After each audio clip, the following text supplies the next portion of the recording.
Commander June Park stood at the viewport of his small orbital apartment, watching Earth rotate slowly beneath him.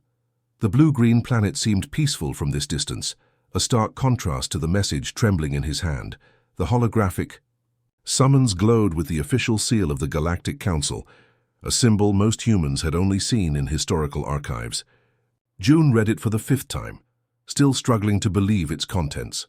By unanimous decree of the Council of 47 Species, the ban on human military participation is temporarily suspended. Earth is formally requested to provide tactical and combat assistance against the entity designated as the Void. Immediate response required. 200 years of isolation ended with a single message. June's communication terminal chimed. Admiral Sue's weathered face appeared on screen.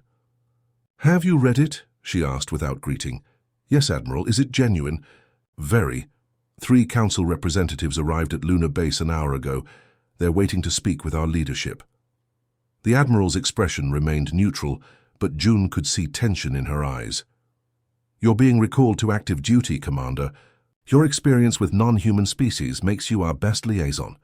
June nodded slowly. Before the ban, he had served as a diplomatic officer, one of the few humans permitted limited contact with the wider galactic community. "What exactly is the Void?" he asked. Admiral Sue shook her head. "They're being typically cryptic. All we know is it's consumed 3 star systems in the past month. The Talari homeworld was among them." June felt a chill. The Talari were one of the most technologically advanced species in the known galaxy. If they had fallen... "Transport leaves in 3 hours," the Admiral continued. "You'll meet Earth's Security Council and the alien representatives at Geneva Base." The meeting chamber hummed with tense voices. Earth's 12 Security Council members sat opposite 3 alien representatives. A tall, slender Eleran with silvery skin, a bulky, scaled Dravek, and surprisingly, a Talari survivor, her translucent body pulsing with dim blue light. June stood against the wall observing. The council president spoke firmly. "For 2 centuries, your people have made it abundantly clear that humans are not welcome in galactic affairs. You called us unpredictable, dangerous. Now you want our help." The Aloran rose, towering over the humans. "The situation has changed. The Void is unlike any threat we have faced." "And what exactly is this Void?" asked a councilwoman, the Talari. Floated forward, her voice translating through the room's speakers with a haunting echo. "It came without warning. A darkness that consumes everything, matter, energy, even light itself. My world had defenses that could stop planet killers. They did nothing against this." Screens around the room activated, showing footage from a space battle. Sleek alien ships fired advanced weapons at what appeared to be a moving tear in space, a perfect absence of anything. The weapons either disappeared into it or bent away harmlessly. Then the darkness simply expanded, swallowing ships whole. "Our combined fleets have failed," the Dravek rumbled. 17 battles, 17 defeats. "And you think humans can help?" the council president asked skeptically. "We've been isolated. Our technology is centuries behind yours." "Technology is not what we seek," the Aloran said quietly. "We need your approach." The room fell silent. Finally, Admiral Sue spoke. "You banned us because of our approach." "Yes," acknowledged the Aloran, "and now we need precisely what we feared." Later, as the council debated in private, June found himself alone with the Talari survivor. "I remember you," she said softly. "Before the ban, you tried to understand us." June nodded. "I'm sorry about your world." 4 billion lives," she replied. "Gone in hours. My people were peaceful for 10,000 years. We forgot how to think like warriors." Her light pulsed stronger. "Humans never forgot." "And that's why they want us?" June asked. "The council species have spent millennia evolving toward cooperation. Most have bred out aggression, removed military thinking from their cultures." She moved closer. "Humans are young. You still know how to fight in ways we've forgotten." The chamber doors opened. The council president emerged, face grave. "We've reached a decision," she announced. "Earth will send representatives to assess this threat. Under Commander Park's leadership." June felt the weight of history shifting. Humans would return to the stars, not as explorers or diplomats, but as warriors called from exile. The void had awakened something the galaxy had tried to contain. Now they would learn why humans had been banned from galactic wars, and why, facing extinction, they needed them back. The massive archive hall on the Galactic Council station stretched far above June's head. Dust particles danced in the beams of light cutting through the ancient room. He had never expected to gain access to these records, the true history of why humans were banned from galactic warfare. "You have 3 hours," the Eloran archivist said coldly. "These files have been sealed for 2 centuries. As the archivist departed, June activated the central console. Holographic displays flickered to life, showing events from 200 years ago, the infamous Orion conflict. The images showed the first contact between humans and the wider galactic community. Earth had just developed basic interstellar travel when they encountered the peaceful Malorian traders. Within months, Earth learned of the galactic civilization spanning thousands of systems and of the war raging at its edges. The Nyx Collective, a hive-mind species of insectoid beings, had begun aggressive expansion into Council space. Already, 7 worlds had fallen. June watched as the historical recording showed Earth's then-president addressing the Galactic Council. "Humanity offers its assistance in your conflict. While our technology may be primitive compared to yours, we have extensive experience in warfare." The council members in the recording looked uncomfortable at the word warfare. One tall, blue-skinned delegate responded, "Your species is young and untested. This conflict is beyond your understanding." But Earth insisted, and eventually the council reluctantly agreed. Humans were primitive, yes, but their ships could be upgraded with basic council technology. Their numbers might prove useful in support roles. The next recording showed Admiral Han Kim, the commander of Earth's first space fleet. She was young but carried herself with quiet confidence as she led 26 human vessels to join the council. "Armada. We were only supposed to provide backup," a voice said from behind June. He turned to find the Talari survivor floating nearby, her translucent body glowing faintly blue. "You shouldn't be here," June said. "I have clearance." The Talari moved closer to the display. The council expected humans to stay behind the main forces. They did not. The recording shifted to battle footage. The council's massive ships, elegant and advanced, fired precision weapons at the Nyx vessels. The battle seemed to be following standard council doctrine, measured, careful advancement aimed at forcing surrender with minimal casualties. Then the human ships broke formation. "Admiral," Kim's voice came through the recording, "Earth Squadron implementing flanking maneuver. Request permission to engage from Sector 7. The Council Commander's response was immediate. "Negative, Human Squadron. Maintain position." But the human ships had already changed course. They accelerated at speeds dangerous for their retrofitted engines diving beneath the main battle line. They discovered a weakness in the Nyx ships, the Talari explained, a vulnerability in their lower sensor arrays, something our tacticians had missed. The recording showed the small human vessels attacking from below, targeting specific points on the massive Nyx ships. Several enemy vessels began to break apart. "It was working," June whispered. "Yes," the Talari acknowledged. And then came the horror. The footage shifted. The Nyx, realizing their vulnerability, changed tactics. They released thousands of small, organic pods toward the human ships. "Life pods," the Talari said softly, "containing Nyx young civilians." June watched as Admiral Kim's voice came through again, tense but determined. "They're using their own children as shields. We can't—" Static interrupted. Then, "We have no choice. Continue the attack." The human ships fired through the cloud of pods. The recording showed thermal blooms as thousands of Nyx young died. But the attack continued, striking the vital systems of the Nyx warships. Within hours, the Nyx fleet retreated. The battle was won.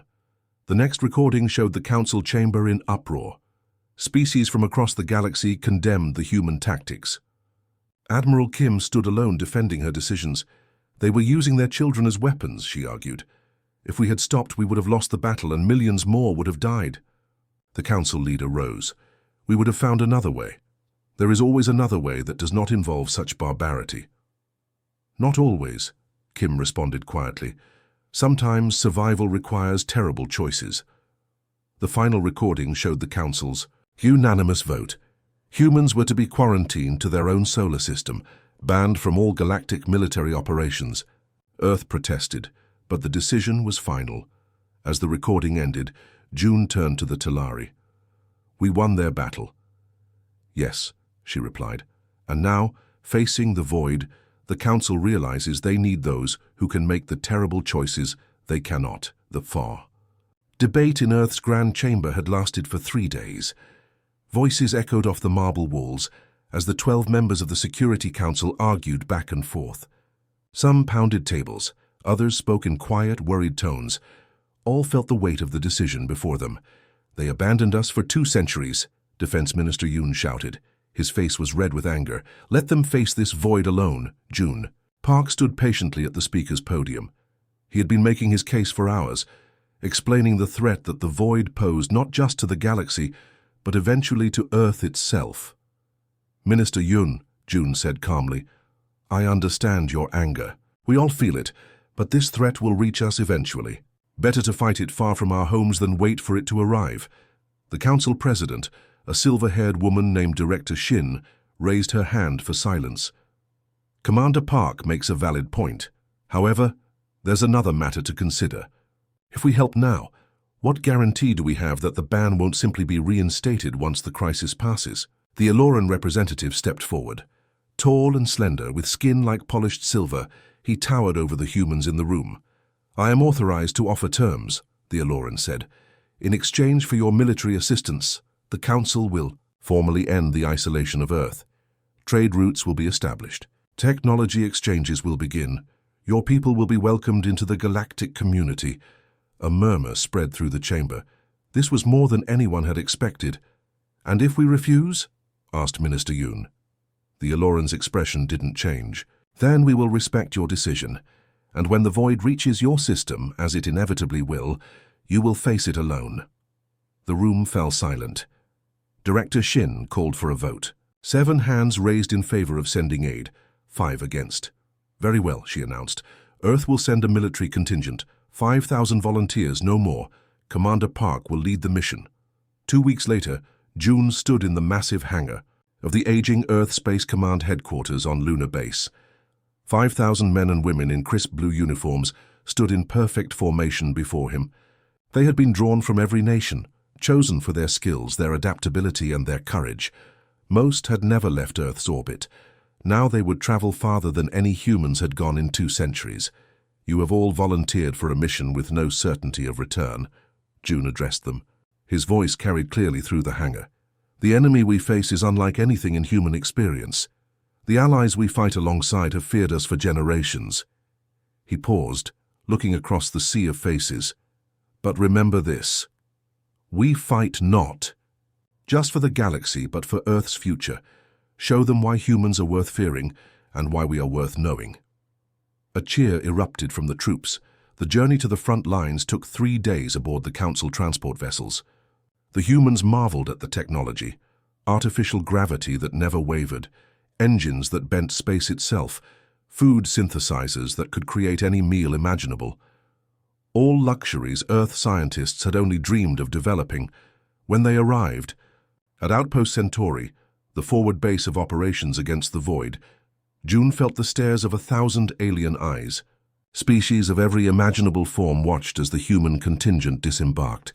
Some showed curiosity, most displayed caution or outright fear. High Commander Tay stood waiting at the base of the ramp. He was tall for a Dravenian, with scaled skin, the color of rust and eyes that had seen countless battles. June recognized him from the historical records. He had been a junior officer during the Orion conflict 200 years ago. "Commander Park," Tay said, his universal translator converting his guttural language into smooth standard. "Your forces are smaller than I expected." "Quality over quantity, Commander," June replied with a slight bow. "These are Earth's finest." Tay's eyes narrowed. "I was there, human, at Orion. I saw what your kind did to the Nyx young. History recorded by the victors is rarely complete," June said carefully, "but we are here now at your request." "Not my request," Tay growled. "The Council's." Desperation.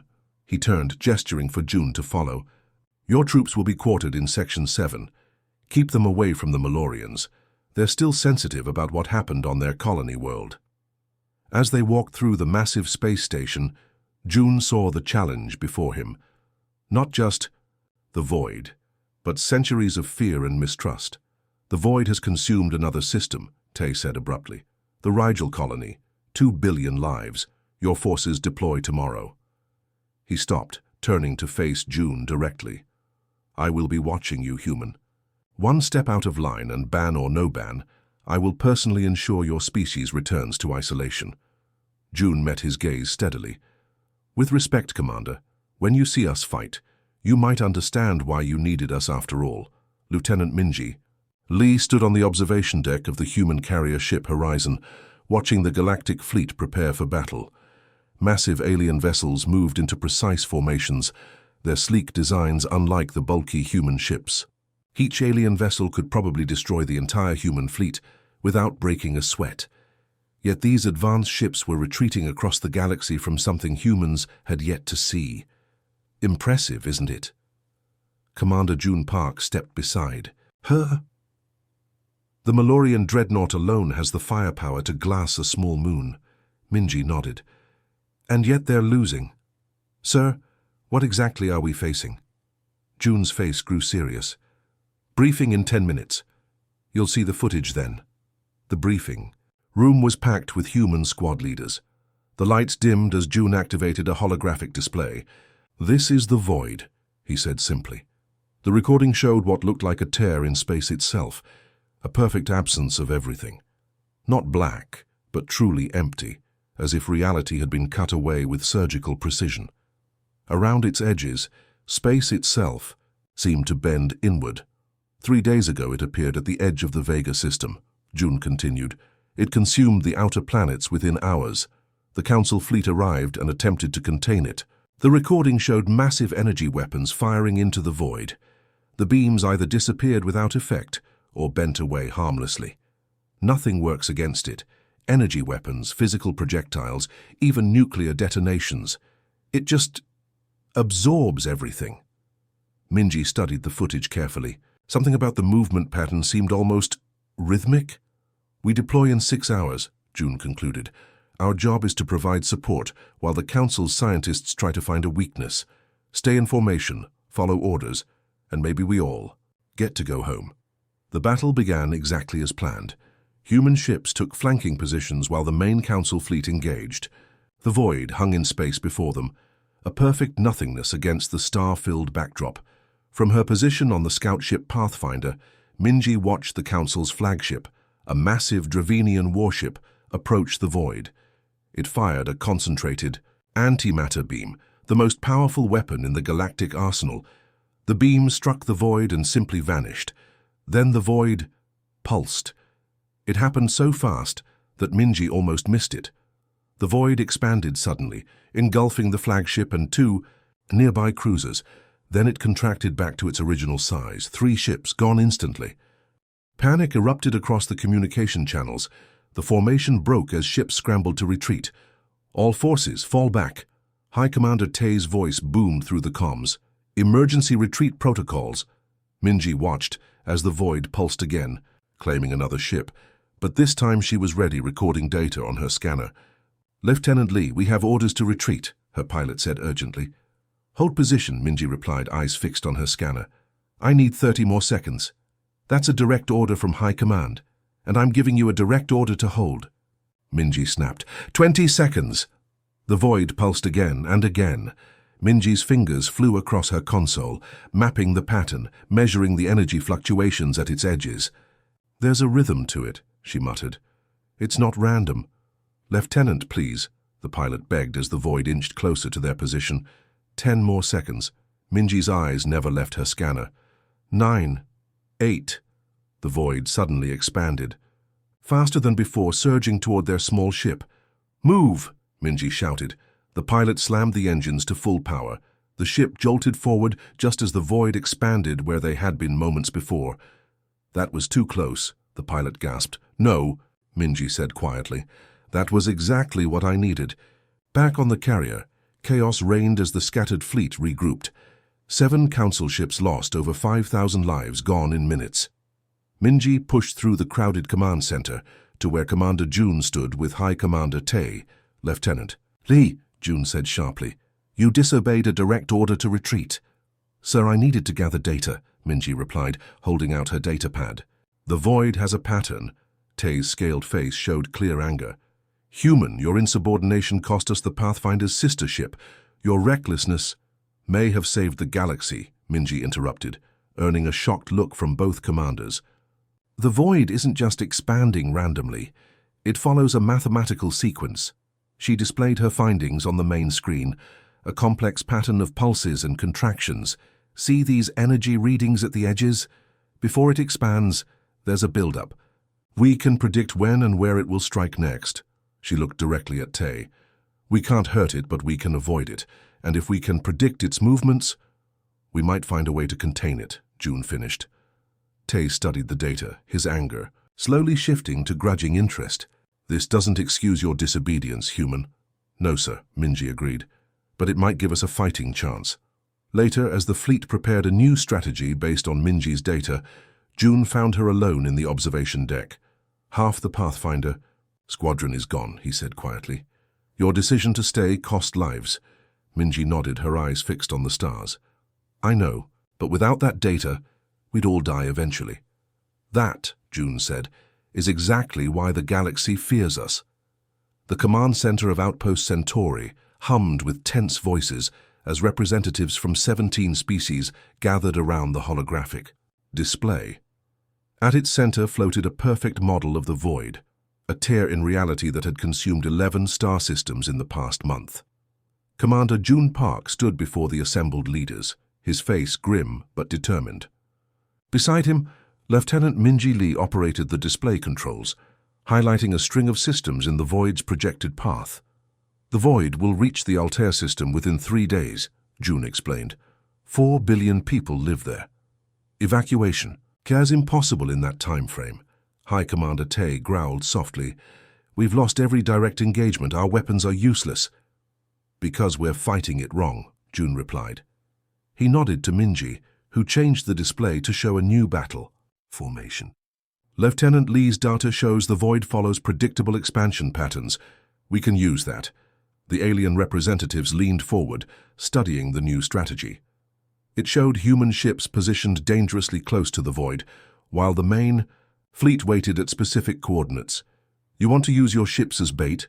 Asked the Malorian admiral, her crystalline body shimmering with concern. Precisely, June confirmed. Our vessels will approach the void, provoking it to expand. When it does, it will follow the pattern Lieutenant Lee has identified. The main fleet will be positioned where the void can't reach during its expansion cycle. And then what? Tae demanded. We still can't harm it, Minji stepped forward. Based on our observations, the void requires a recovery period after major expansions. During that time, its outer boundary becomes less stable. She highlighted a point on the model. If we detonate precisely calibrated antimatter charges here, we might be able to disrupt its expansion cycle. A murmur spread through the gathered leaders. What you're suggesting, said the Eloran scientist slowly, is sacrificing your ships to buy us an attack window. Yes, June said simply. Silence fell over the room. Unacceptable, declared the Dravenian representative. We do not sacrifice. Lives as a tactical choice. Yet you lose them anyway, June countered, his voice level but intense. 11 systems gone, trillions dead. While you debate the ethics of sacrifice, the void consumes entire worlds. The Malorian admiral's crystalline form pulsed with emotion. Commander Park, do your people understand what you're asking of them?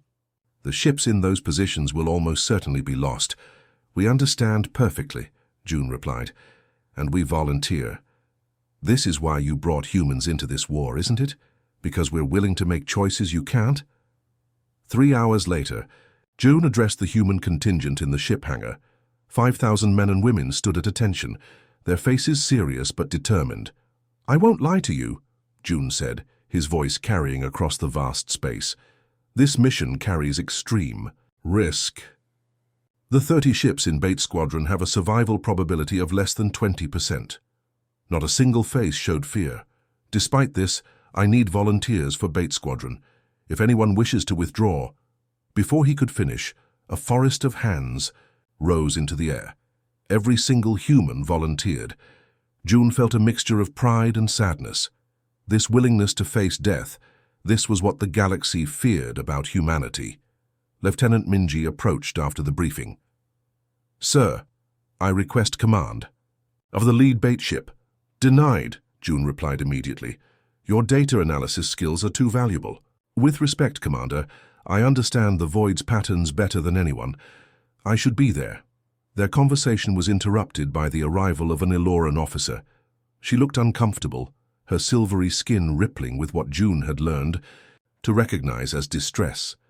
"Commander Park," she said formally, "I must inform you that several non-human crew have requested to join your Bait Squadron." June couldn't hide his surprise. "Which species?" 17 Elorans, 12 Talari, and 1 Dravenian. Minji raised her eyebrows. "A Dravenian? Their species has been the most vocal against our tactics." The Eloran hesitated. "It's Sub-Commander Kell. He's High Commander Tai's son." Later, as June supervised the final preparations for the mission, Tai himself appeared on the hangar deck. The massive Dravenian approached June with none of his usual hostility. "My son volunteered for your mission," Tai said bluntly. "He did," June confirmed. "I can remove him if you wish." Tai was silent for a long moment. "No, he is an officer. It is his choice." The Dravenian's scaled face showed conflict. "I do not understand your kind, human. You embrace death so readily." "Not death," June corrected. "Risk. There's a difference, perhaps." Tai looked across the hangar, where humans and aliens worked together, preparing for a mission few might survive. "More of my officers wish to volunteer, after hearing of Kell's decision. It seems your approach is spreading."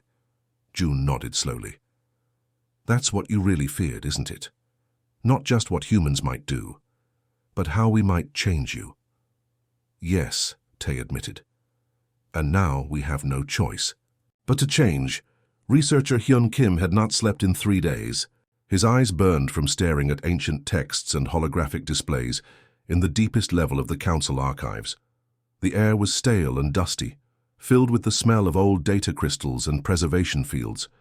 Most humans would have found this work boring. Hyun found it thrilling. When Commander June had asked for a volunteer to search the oldest archives for any mention of the Void, Hyun had jumped at the chance. As Earth's leading xenoarchaeologist, he had spent his career studying ruins and artifacts from extinct alien civilizations. Now he might hold the fate of the galaxy in his hands. "There has to be something," he muttered, scanning another ancient data crystal. This one was nearly 50,000 years old, preserved in a stasis field.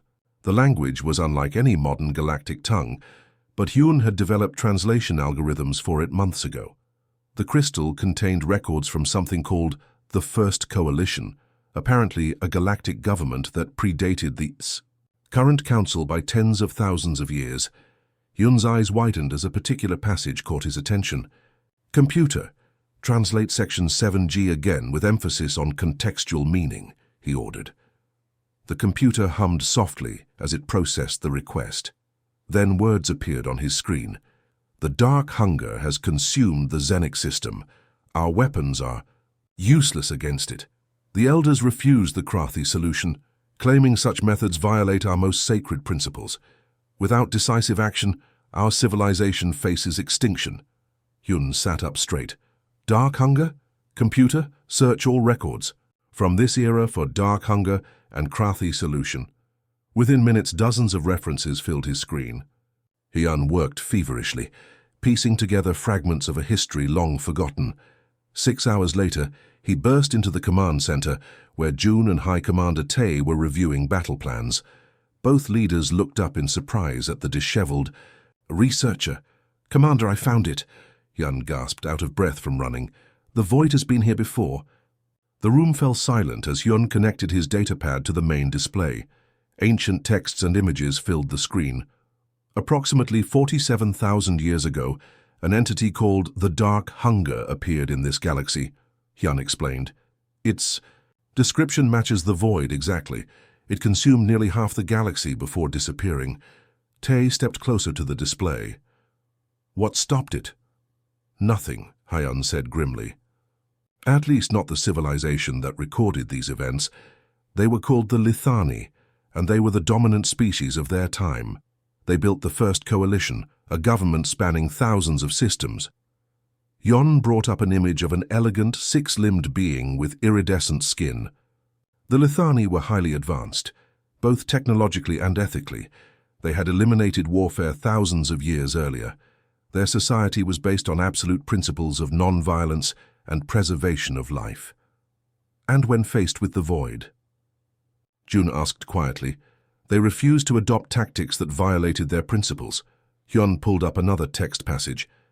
There was a species called the Krathi who proposed using inhabited worlds as bait to lure the void into a trap. The Lithani refused. They continued seeking non-violent solutions until the void consumed their homeworld. And the Krathi, what happened to them? Tae questioned. Hyun hesitated. They were exterminated. The Lithani and other coalition species saw their methods as too extreme, too dangerous. They were executed as war criminals for even suggesting such tactics. Silence filled the command center as the implications sank in. Is there any record of what eventually stopped the void? June finally asked. Only fragments, Hyun admitted. Something about a final sacrifice and a species willing to burn. The records are incomplete. Later that night, June stood alone on the observation deck, staring out at the stars. The weight of Hyun's discovery pressed heavily on his mind. You've reviewed the archives? Tae's voice came from behind him. The Dravenian commander approached slowly, his usual hostility absent. Yes, June acknowledged. History repeating itself. Tae moved to stand beside him. For a long moment, neither spoke. You know, we monitored Earth after the ban, Tae said. Finally. For 2 centuries we watched your species, your wars, your divisions, your violence. Checking to make sure the monsters stayed in their cage, June asked without bitterness. Partly, Tae admitted, but also with a kind of fascination. He turned to face June directly. Do you know why humans were really banned from galactic affairs? Because we killed the Nyx young, June stated simply. No, because you could make that choice. Tae's voice was surprisingly gentle. The council species have been selectively breeding aggression and moral flexibility out of our populations for thousands of years. Most of us physically cannot make certain decisions, even when necessary for survival. June looked at him in surprise. You're saying we weren't banned because we were too violent. You were banned because you represented what we once were. What we deliberately evolved away from. Tae's scaled face showed something like regret. We feared you because you reminded us of what we had lost. The ability to do terrible things when terrible things are necessary. June processed this revelation slowly. And now you need exactly that quality. Yes, Tae acknowledged. The galaxy may well depend on humanity's darkest gift, the ability to make the unthinkable choice when there is no good choice to make. The emergency medical bay aboard the carrier Horizon was filled beyond capacity. Wounded humans lay on every available surface. Medical droids and the few remaining doctors moved quickly between patients, their faces grim with exhaustion. Commander. June Park walked slowly through the crowded room, stopping to speak with those who were conscious. A kind word here, a gentle touch on the shoulder there, small gestures that meant everything to the injured. The battle at Rigel had been a disaster. 17 human ships lost, over 2,000 casualties. The void had expanded faster than predicted, consuming both the Rigel colony and a third of the defensive fleet before they could react. Commander? A weak voice called from nearby. June turned to see a young pilot, her face badly burned along one side. He recognized her from Minji's squadron. Lieutenant Joe, he said, kneeling beside her bed. How are you feeling? Been better, sir. She managed a painful smile. Is it true? Earth is sending more ships? June nodded. The last of our reserves. Another 3,000 troops. Good, she whispered. We need to finish this. As June continued through the medical bay, his communication device beeped urgently. Minji's voice came through, tense with excitement. Commander, I need you in the research lab immediately. I've found something. The research lab was tucked in a quiet corner of the carrier, far from the command center. When June arrived, he found Minji surrounded by holographic displays showing complex energy patterns. What am I looking at, Lieutenant? He asked. Data from our last 3 engagements with the Void, Minji replied, not looking up from her work. I've been analyzing the energy fluctuations at its boundary. And I think... She hesitated. Sir, I think the Void is trying to communicate. June stared at her. Communicate? It's destroyed 11 systems, killed trillions. I know how... It sounds, Minji said, but look at these patterns. She highlighted a sequence of energy pulses. They repeat, too precisely to be random, and they change when we approach it differently. You're saying the Void is sentient? I'm saying it might be. Minji finally looked up at him. Sir, what if we've been fighting something that's trying to talk to us? 3 hours later, June stood before the Galactic Council's emergency session. Representatives from 27 species watched him with a mixture of hope and desperation. The situation is critical, June stated bluntly. The Void has accelerated its expansion. At current rates, it will reach the core worlds within 2 weeks. High Commander Tay, his scaled face showing the strain of too many defeats, spoke next. Our conventional strategies have failed. Human tactics have slowed the Void, but not stopped it. We are losing this war. Murmurs of despair spread through the chamber.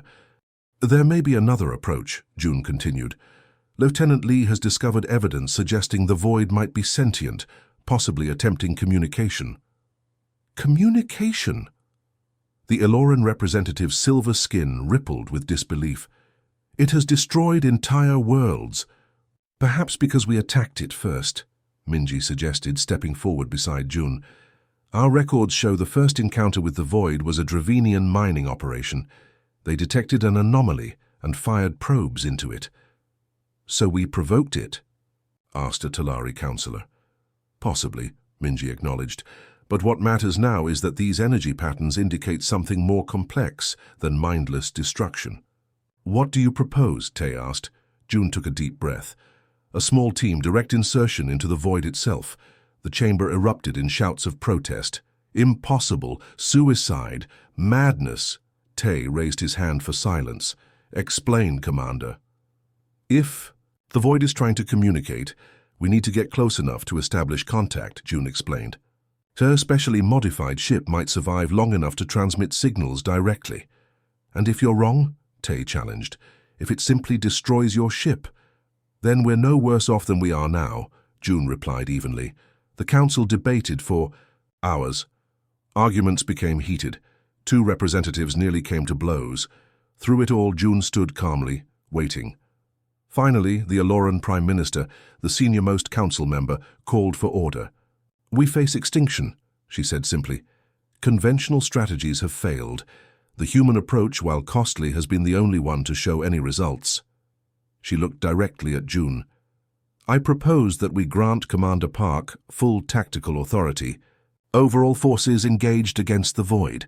Shocked silence followed. Never in council history has command been given to a non-member species, protested the Malorian representative. Never in council history have we faced annihilation, countered Tay. He stood tall, his earlier antagonism toward humans completely gone. I second the motion. The vote was surprisingly one-sided. 23 in favor, 4 opposed. As the session ended, Tay approached June privately. You now command the largest military force in galactic history, human. A force that's losing, June reminded him. Perhaps, Tay acknowledged. But now you can lose, or win, in your own way. He looked at Minji. You've convinced the council to let you attempt communication with something that has killed trillions. How do you plan to do that? Minji's face was determined. By entering the Void itself. Tay's expression showed both admiration and horror. Truly, this is why humans were banned, and why we need you now. The small ship Defiant hung in space at the edge of the Vega system. Through its viewport, Commander June Park watched as the last evacuation vessels jumped to safety, carrying the system's 3 million inhabitants away from their homes. "Final evacuation complete," reported Lieutenant Minji Lee from her station. "Vega system is clear." June nodded grimly. It had taken every transport in the fleet and a week of non-stop operations to evacuate the system. Now they would use an entire star and its planets as bait. "Status of Operation Starburst?" he asked. "All devices are in position around Vega Prime," replied Hyun Kim, who had traded his researcher's uniform for a flight suit. "When activated, they'll trigger a controlled solar flare 10 times larger than normal. If the void responds to energy, as we believe, it won't be able to resist."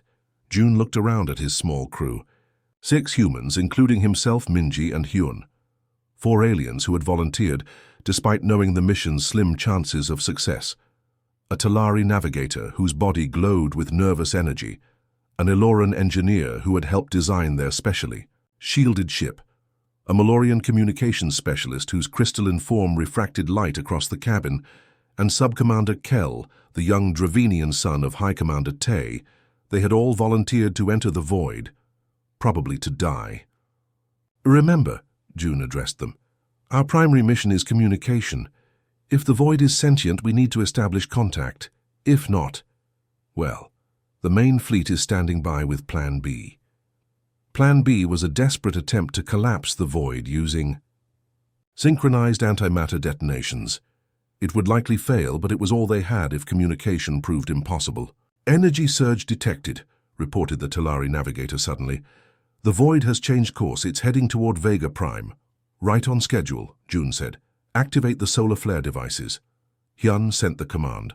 Moments later, Vega's star erupted with brilliant energy as dozens of devices forced its magnetic field to reshape, directing a massive flare outward. The effect on the void was immediate. It accelerated toward the star, drawn by the enormous energy release.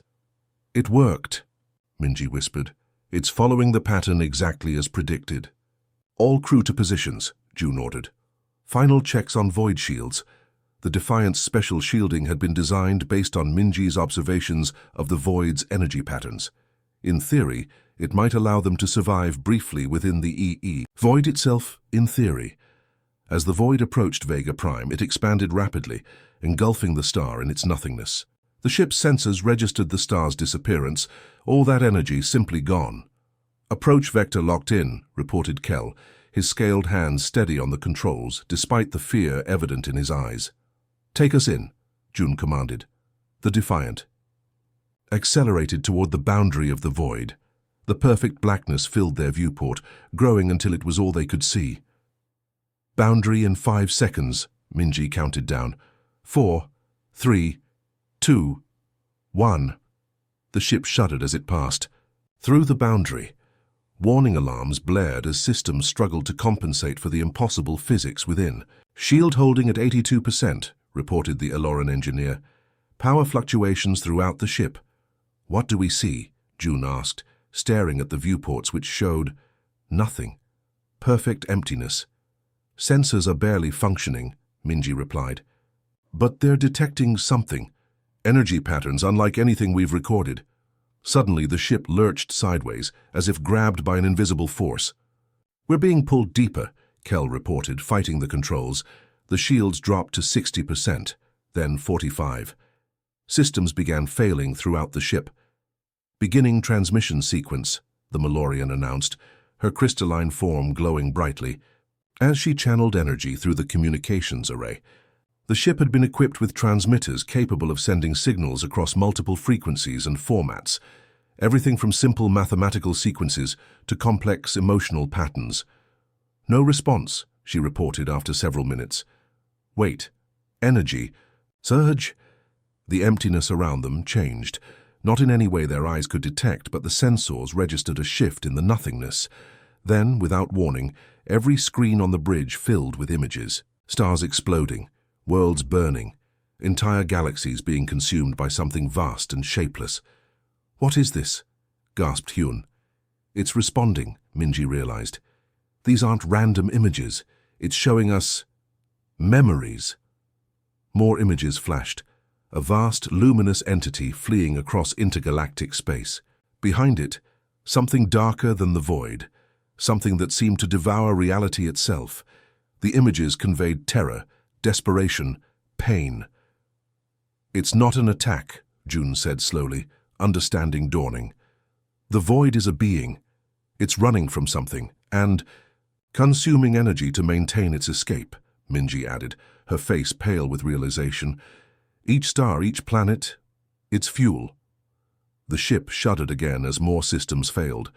Shields dropped to 20%. "We need to leave," warned the Aloran. 2 minutes until shield failure. "Send one more message," June ordered. "Show it that we understand, that we can help." The Malorian worked frantically, translating their understanding into signals the void might comprehend. As the last system warnings blared, the nothingness around them pulsed once more. Then, unexpectedly, the Defiant was pushed outward, expelled from the void with surprising gentleness.